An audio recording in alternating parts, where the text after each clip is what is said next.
Alright, so I don't know if I've talked about this before or not. I probably have, but I'm going to talk about it again just because, I don't know, it's still kind of like a really relevant topic that I'm always hearing about still.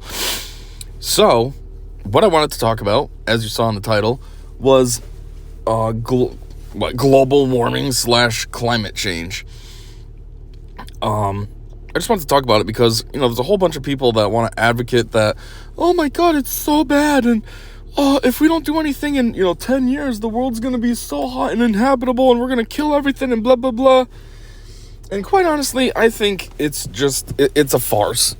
All of it. I don't think there's any global warming. I don't think there's any climate change. There might be climate change, actually, but I'll get to that in a minute. But as far as, the global warming, they try to talk about this, I think there's a lot of other factors. This is almost like statistics, I feel, when they try to say that there's global warming. I think what it is, yeah, they're getting numbers that might be true. Like, what did they say? The world's temperature's gone up 1 degree Celsius in the past 50 years or something? Okay, sure. Maybe it has. But I'm sure there's a lot more information behind that than just, oh my god, the planet's changing, it's getting hotter. It's kind of like when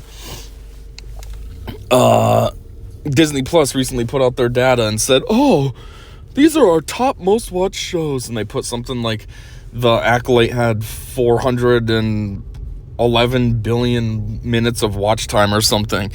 And on the surface, it just sounds impressive. Like, wow, why is there so much watch time?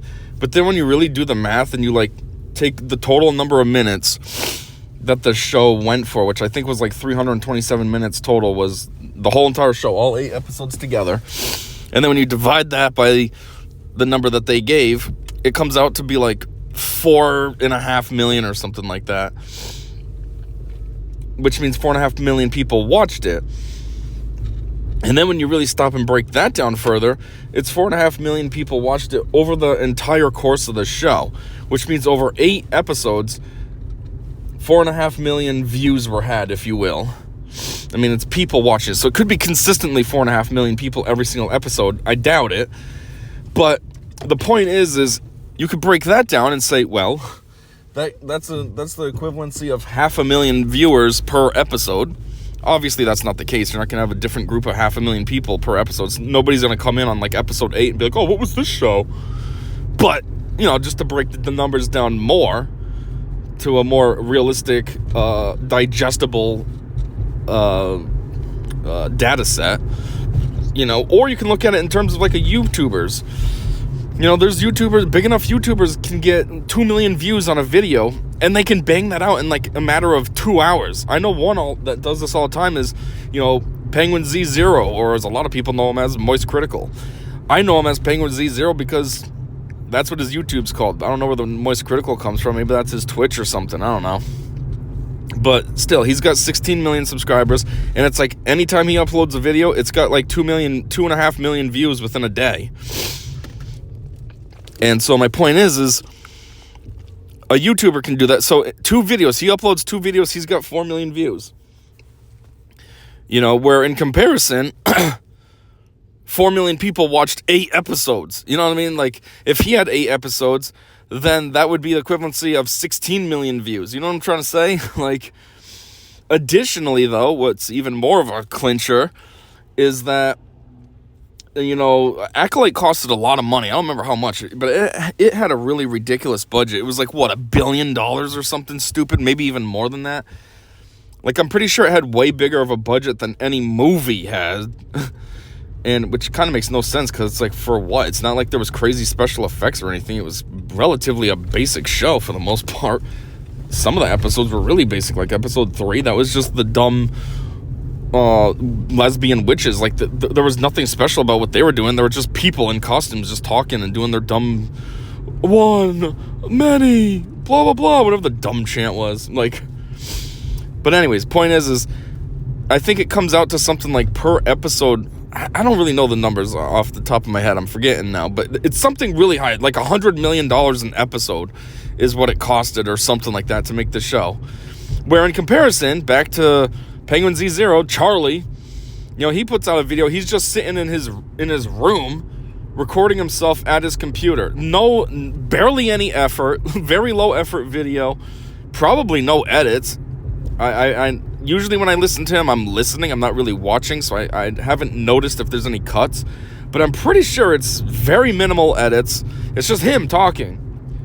Costs nothing. All he's got to do is fire up his computer, get his camera going, and start talking.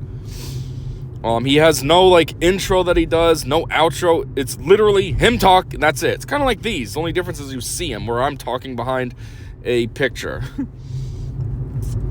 But, yeah, and he's banging out almost better numbers than Disney Plus. So the point is at the end of the day, you know, Disney Plus throws those numbers out there and it sounds impressive, especially when they compare it to some of their other shows that got lower numbers, and it's like, ooh. But when you stop and break it down, it's like, oh, it's actually below average. Like, from what I understand, the new season of Squid Games is doing like 50% better view-wise than Acolyte did, and it also has like 50% of the budget. So overall, that's a huge difference, and it's doing better. But that's not a Disney franchise, so they can't compare to that. And even if it was, you know, they wouldn't use it for comparison because it would make Acolyte look terrible. The only reason they want to try to bump up, or whatever the word is I'm looking for, Acolyte, is because everyone hated Acolyte. One, it sucked. It was terrible writing. It was all just DEI and just trying to push a stupid narrative rather than tell a good story and make something awesome and new in the Star Wars universe. And so it got canceled right away. So, like, everything's just constantly trying to make Acolyte seem like it was secretly good. And everybody was just wrong. And it's like, no, it did suck. That's why it got canceled already. But anyways, so yeah, that's basically that. But the other thing too is, I bet you of all those views that it had, or the watch minutes or whatever, majority of that wasn't even people enjoying it. It was people hate watching it so they could go and make videos on YouTube talking crap about it after. You know what I mean? Like, I made a few videos talking crap about it. Obviously, Star Wars Theory did. I think Critical Drinker did. And countless others that I'm just unaware of must have as well made videos. So it's not even like people are watching it out of enjoyment. They're watching it out of basically a payday for themselves. I mean, not for me. I'm too small. But those other creators are larger. And the views they got could have earned them some money. So, you know, so it's like your engagement, even if it was impressive, it's still not what you think it is.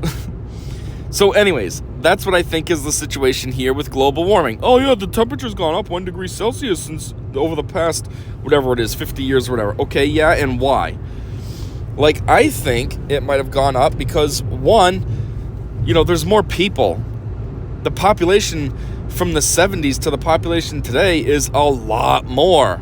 You know, people run at 98.6 degrees on average. So that means there's a lot more warm bodies existing. There's a lot more potential outcomes of bodies. Like, one thing they try to say was, oh, the cows. Oh, we got to put a tax on farmers because when cows burp and fart, that's methane. Okay, well, more people is also more farts too. So there's all that. Also, with more people, that means there's more cars. With more people, it also means that there's more public transportation that's driving around for longer periods of time. You know what I mean? Like, maybe before in a city, everybody could fit on 2 buses. Now that there's more people, you need 3 buses. So now there's more transportation. With more people means more hours. So now those buses, maybe they used to only drive from like 6 in the morning until 11 at night. There was nobody that really needed a ride overnight. But now with more people working overnight, so you need rides overnight.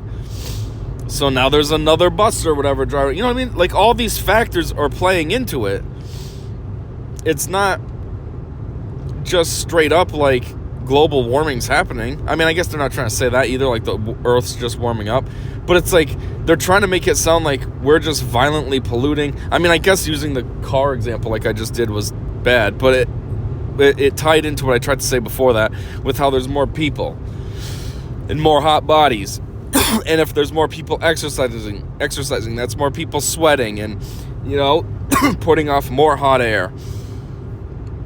And all this. More people breathing, and that's hot air, you know, like the joke goes, they don't breathe their hot air on me.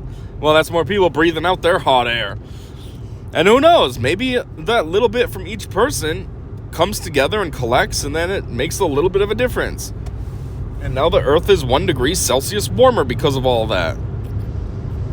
I mean, you gotta think about it. What was the population in the 70s? It was probably like, what are we now, 7 billion? Let's say it was 6 billion. We've added 1 billion more people. We've increased the population since then by, what's 1/6? 17%? So, yeah, maybe that billion extra people could make that 1 degree warmer condition, you know? And that's also a wild guess. I don't know if the population in the 70s was 6 billion. I'm just trying to use easy numbers. So anyways, that's one thing. Another thing is, I think if global warming was happening, like we used to hear about the ozone layer had a hole and stuff in it. Whatever happened with that? Did the ozone layer heal itself up? I don't hear anything about that hole anymore. It's been a long time. They're still crying about global warming and stuff, but you don't hear anything about the ozone hole, and that used to be their biggest selling point. That was actually like their only selling point. Oh, there's a hole in the ozone layer. That's all you ever heard about. You never hear about that anymore. What happened to it? Is it still there, or did it heal up? If it healed up, then that actually sounds good, which just shows like your worries, either A, your worries are invalid because that's why it healed up, or B, your fear-mongering all along actually has paid off, and enough changes were made to allow the world to heal, which means you can stop fear-mongering because there's no need for it anymore. Or if you do want to still fear-monger, do it in a different way. Like, you know, change your storyline. Don't make it sound like everything's just gloom and doom. Be like, hey, the ozone hole that we used to talk about, it closed up. But if we want to keep that thing closed, we need to do this to prevent it from reopening, instead of just totally disregarding it. Then another reason why I think that climate change is bullcrap is look at everybody who's quick to talk about it and cry about it and everything. It's a lot of them are people that aren't even qualified. It's not scientists. It's not, you know, meteorologists. It's not anything that actually would study the atmosphere and the planet as a whole. No, it's like stupid people like Taylor Swift. Oh, wow, a girl who sings. I mean, what has she done? She graduated high school and then became a singer, right? Wow, I really got to listen to her scientific mind. She must really know what she's talking about. Or look at this spokesperson for the whole entire global warming movement. Greta Thunberg, however you say her. Thunberg, I don't know.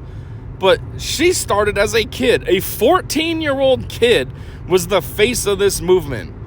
What the F does a 14-year-old kid know? Most 14-year-olds are just starting high school. That means somebody that's not even high school educated, because she's just starting high school, is the face of your movement? I mean, what? That would be like NASA having a 14-year-old as like their chief rocket scientist. I mean, I guess that could actually happen. There are really smart kids and stuff who graduate college at 15, but I'm just talking about an average. You know, Greta's not no genius. That wasn't very smart either, not no. Greta is not a genius. That's better. And a lot of times she actually seems the opposite. She seems to be slightly below average IQ because she just kind of seems dumb a lot of times, especially now that she's more grown up. What is she now, 20 or something? And she's just a fanatic. She's one of those freaks that are out just protesting about everything, getting arrested for it. Just one of them idiots. Like, that's the face of your movement, though. Really? Yeah, this must be a real serious concern when that's your face of your movement. Not somebody that actually matters. Not somebody who's got a PhD in environmental sciences or something. Not somebody who's spent decades studying the field and has their own independent research that they've completed, you know, taking daily temperatures over the last 20, 30 years and looking at the change, taking these temperatures in different locations around the world so then you have accurate data to prove that there's change in temperature and not just in your local region. You know, no, not that, just some dumb kid who wants to whine. Oh, how dare you? How dare you? Ah. Wow, this must be a serious situation. And then anyways, yeah, like I was saying too about these people that are always whining about it. Then look what they do. They go and on one hand say, oh my God, we need to worry about the climate and global warming and all this because it's dangerous. And then they go and get on their private jet and fly somewhere for, fly somewhere 3,000 miles away. And it's like, oh, okay, do you not realize how ridiculously hypocritical that was? I mean, you're flying a jet, which obviously is not going to be good for the environment. And you're going alone. It's not like you boarded a plane and you're in like business in first class with everyone else. No, you're on a plane by yourself. Yet you're gonna cry about climate change, global warming. Okay, yeah, I really should listen to you, huh? Like, it's just stupid. So that's what I think. And then as far as like climate change, when I said before that I don't think there really is climate change, I think I did say I think there is, but I think it's not in the way that they're trying to say. Like all these activists are trying to make it out like climate change is dire and it's bad and it's going to result in negative outcomes and the planet is going to die and blah, blah, blah. And it's like, okay, maybe there's climate change, but it's not like that. Like I'm thinking about this year, 2025. Look what's happened already in January. You had like record snow in places that never get snow. Texas got snow. Louisiana got snow. I think Louisiana got a lot. They got like 7 inches, right? Florida got snow. All these places that are typically mild year-round. I mean, winter in these places normally is like what? Upper 40s, low 50s? It's not like super cold.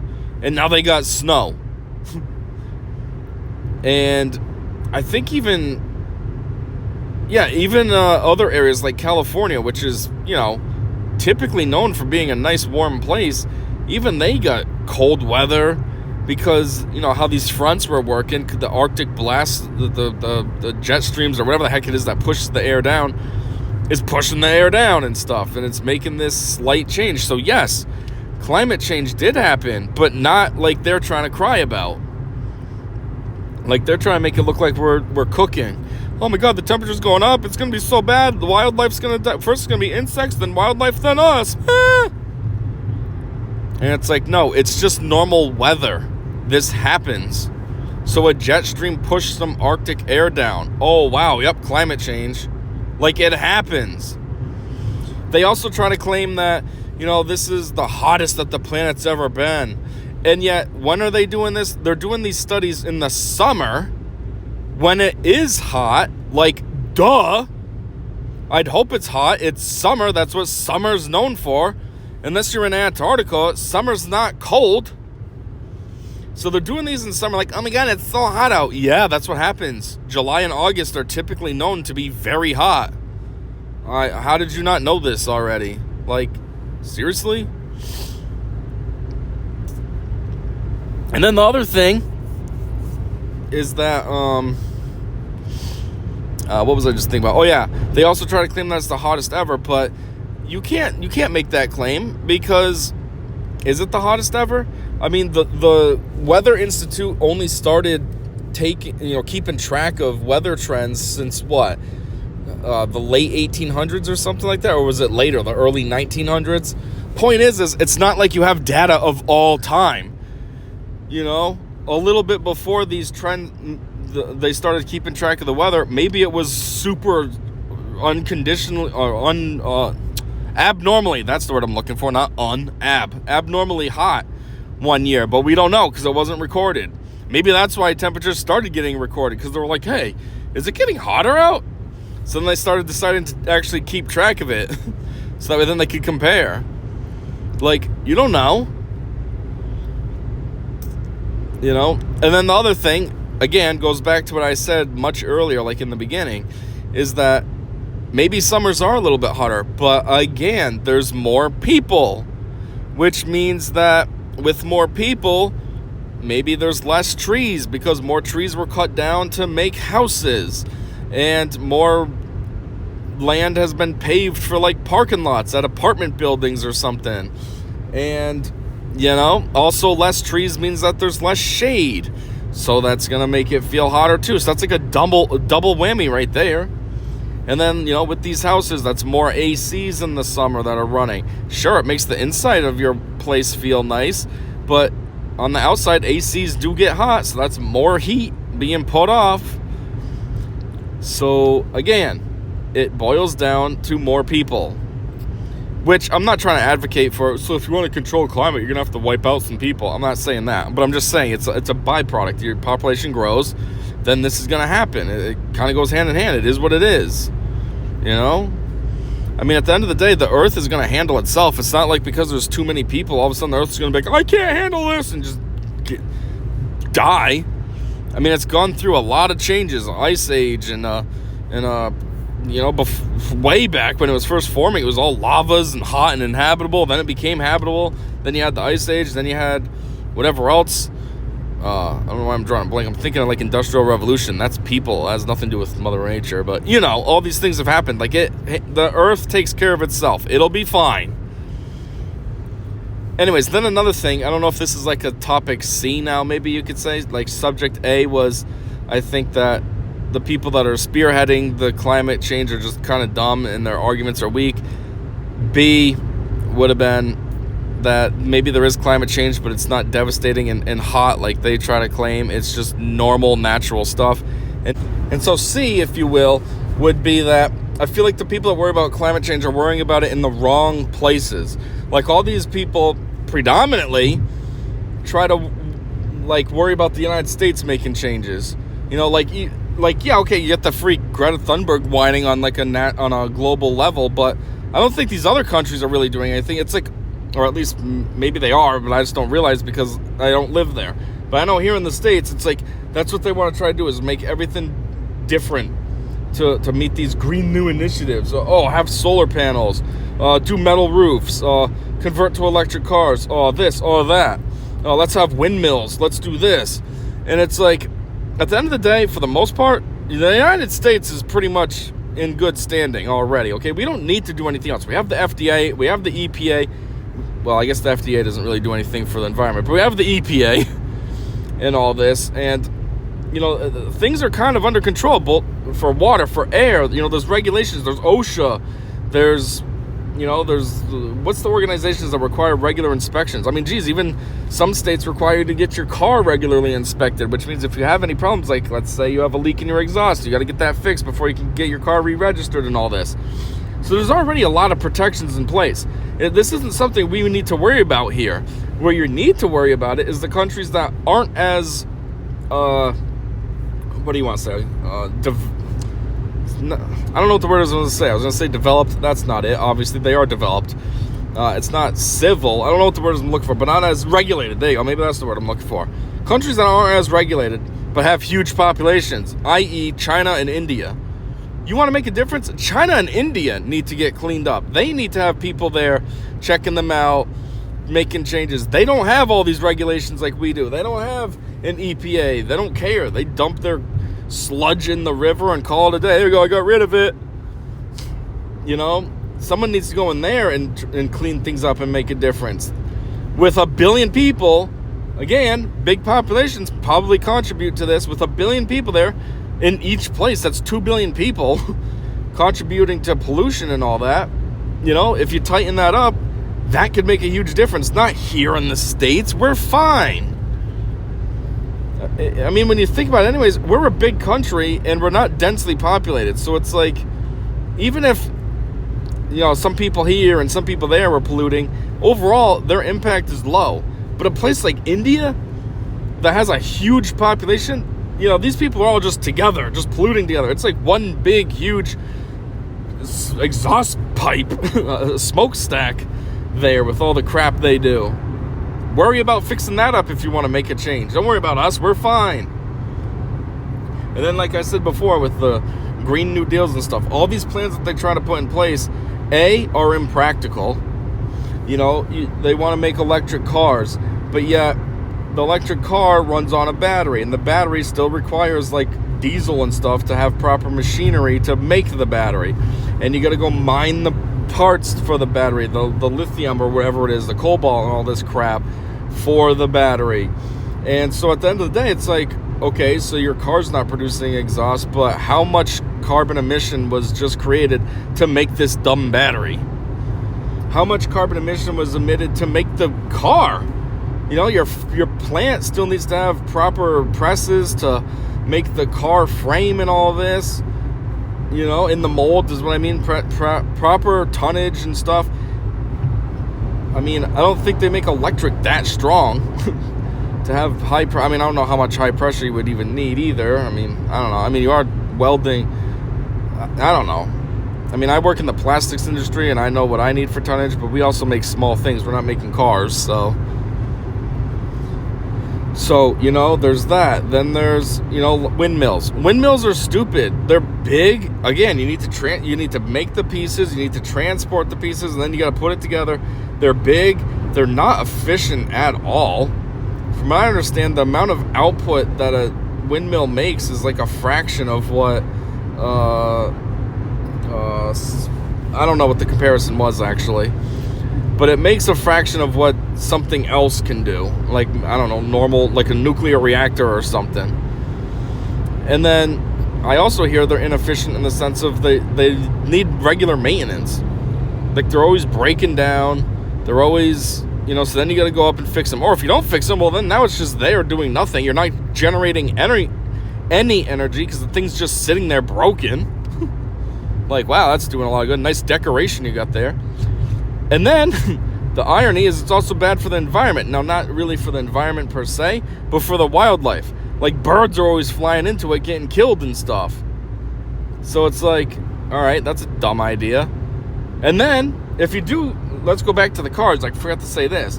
You know, then you have all these dumb electric cars. After everything's all said and done, and you still waste all that energy to make the cars and the batteries, now they got to be charged. Well, how are you getting that electricity? Electricity doesn't make electricity. You got to do something to get that electricity to the battery. So what are you doing? Traditional means? A nuclear plant? What are you doing to get energy to that charging station so that you can charge your car like an idiot? And electric cars are very inefficient. You know, they get like, you see ads all the time, you get like 300 miles per charge, and it's like, oh wow, 300 miles. You know what I can get on a full tank of gas? I can get like 625. Why would I want to get an electric car and cut my overall capacity down by more than half? I mean, because half would be, you know, at 300 miles would mean I can only get 600 miles. I'm getting 625. So I'm even getting a little bit more than that. Like, why would I want to do that? I don't want to do that. That's stupid. And electric cars aren't really, or at least charging stations, I should say, aren't readily available yet. So now you're driving your dumb electric car, the battery's getting low. Where do you charge up? I don't know. At least with the gas-powered car, there's a gas station at every exit. You don't have to worry. I mean, unless you're somewhere like in the middle of nowhere, like Nebraska or something. But otherwise, if you're in a relatively populated area, you're good. There's a gas station everywhere. Oh, I need gas soon. Oh, good thing there's an exit coming up. We'll find a place. Usually they're pretty close to right off the highway, too. That's by design. You know, you don't have charging stations right off the highway, though.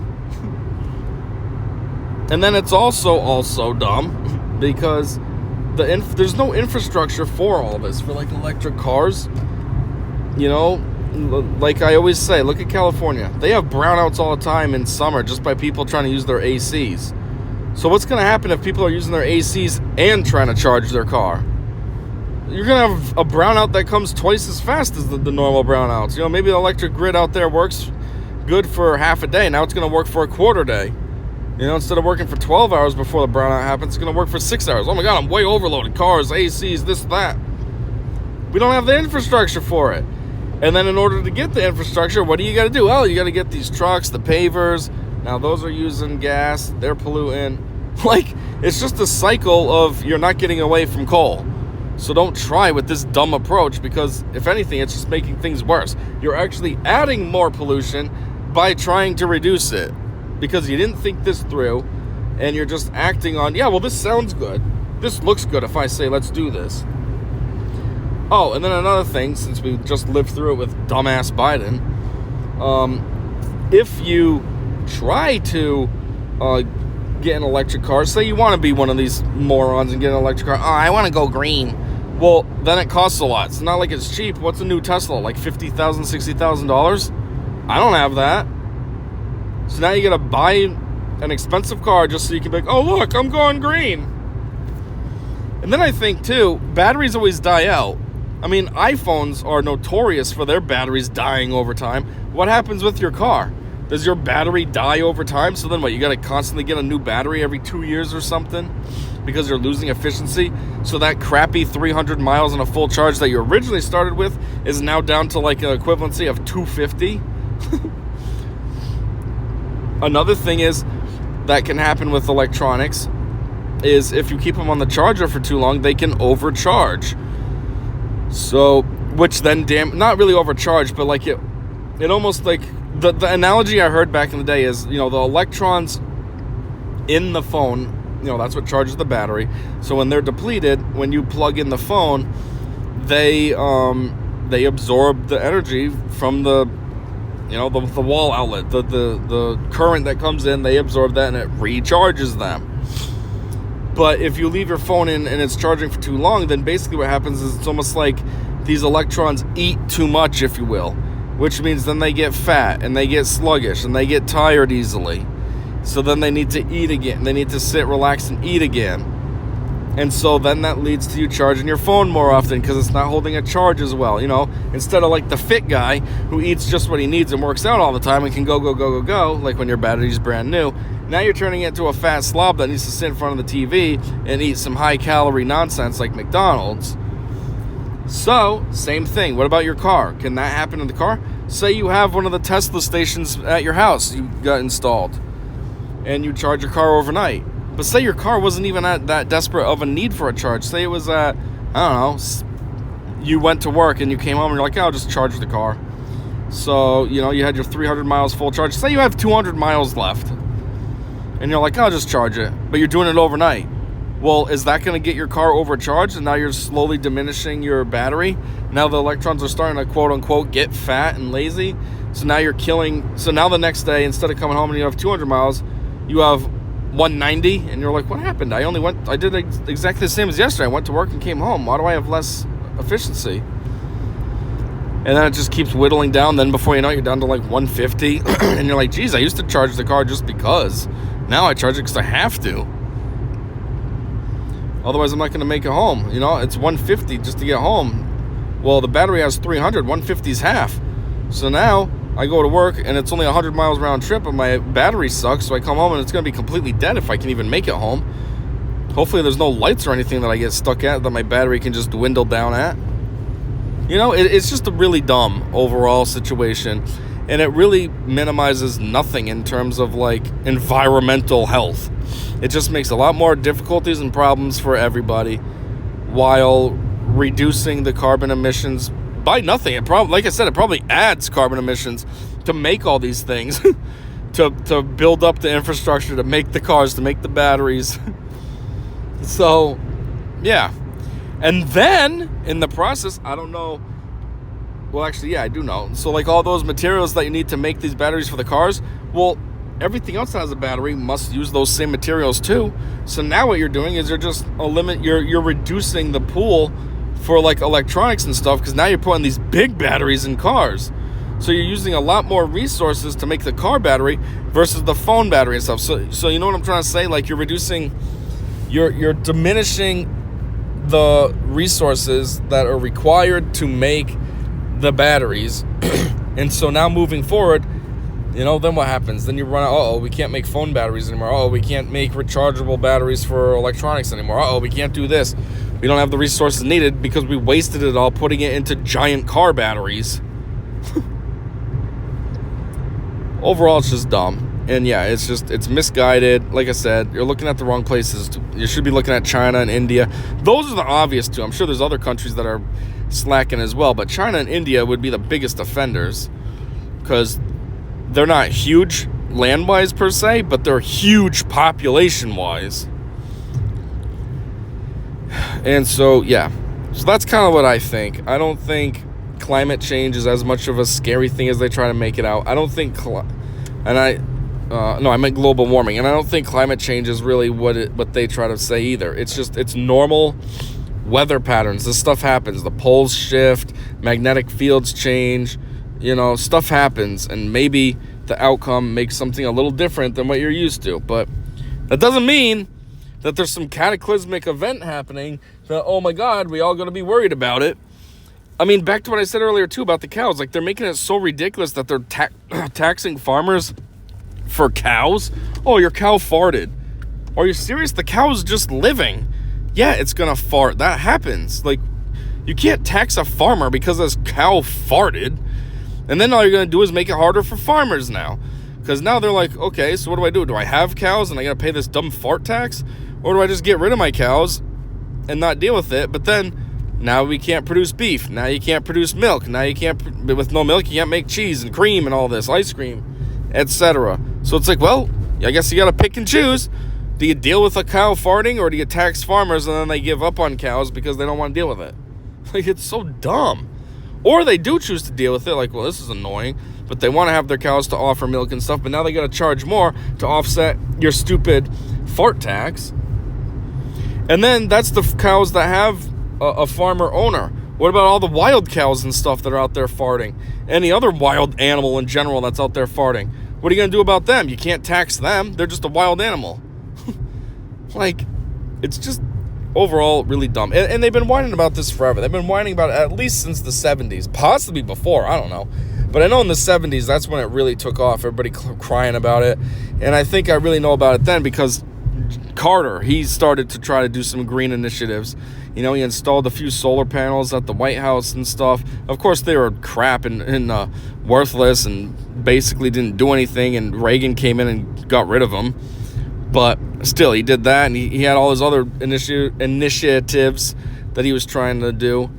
But, yeah, I just, it's something they've been whining about, and it's been 50 years now. And what's really happened in those 50 years of all that fear-mongering and worrying? I mean, they keep having new deadlines on things, and yet these deadlines keep not happening. And you'd think they would learn, like, okay, maybe we should stop running our mouths because we don't know what we're talking about. But no, they just keep going. Back in 93, what was it? It was, Al Gore said something was supposed to happen by, I don't know, X year, 2013 or something. Well, 2013 came and went, and whatever he was crying about didn't happen, so it's like, all right. And, it's always, within 10 years this is going to happen, within 10 years this is going to happen, and does it ever happen? Nope. I just feel like it's just something for them to try to, them being Democrats, to try to fearmonger so that they can try to have control over people. And at the end of the day, it's also probably some kind of like money scheme. I don't really know how you'd be making money off this, profiting off of it.